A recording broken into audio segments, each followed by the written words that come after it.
सह्याद्रीच्या उत्तुंग रांगा, दर्या खोऱ्यात असीम शौर्यारा एक भव्य गड, तो म्हणजे साताऱ्याचा अजिंक्य तारा.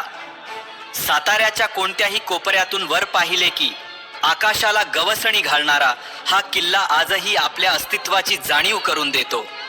आज आपण अनुभवणार आहोत कधीही न जिंकल्या जाणाऱ्या या ताऱ्याचा गौरवशाली प्रवास.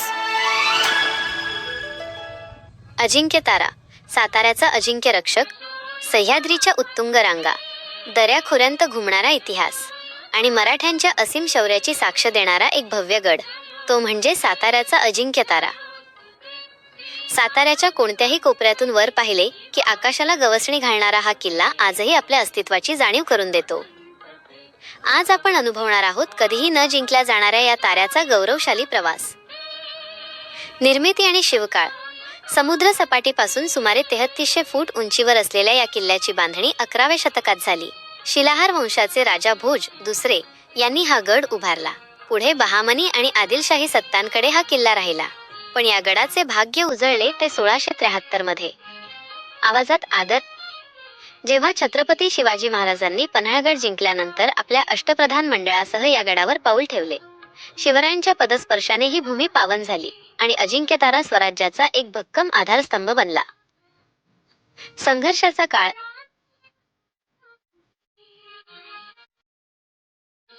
इतिहासातील सर्वात मोठा संघर्ष या गडाने पाहिला तो 1700च्या काळात. मुघल सम्राट औरंगजेबाने साताऱ्याला वेढा घातला. तब्बल 4.5 महिने मराठ्यांनी हा किल्ला जिद्दीने लढवला.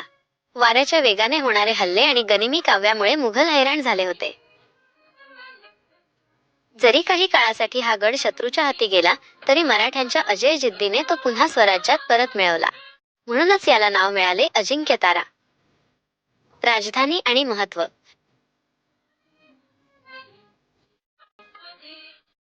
छत्रपती शाहू महाराजांच्या काळात अजिंक्य तारा केवळ किल्ला राहिला नाही, तर तो मराठा साम्राज्याच्या राजधानीचा मुख्य संरक्षक बनला. सातारा ही मराठ्यांची चौथी राजधानी आणि या राजधानीचा मुकुटमणी म्हणजे अजिंक्य तारा. आजही गडावरील भक्कम तटबंदी, भव्य बुरुज आणि मंगलाई देवीचे मंदिर आपल्याला त्या वैभवशाली काळाची आठवण करून देतात. रात्रीच्या वेळी गडावरून लुकलुकणारे सातारा शहर म्हणजे जणू आकाशातील ताऱ्यांची पृथ्वीवरची रांगच.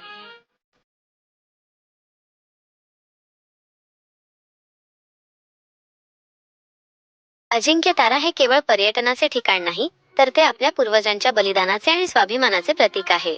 इथल्या वाऱ्यात आजही शौर्याची गाथा मिसळलेली आहे. हा वारसा जपणं ही प्रत्येक मराठी मनाची जबाबदारी आहे. चला तर मग, एकदा तरी या अजिंक्य ताऱ्याच्या दर्शनाला नक्की या. जय जिजाऊ, जय शिवराय.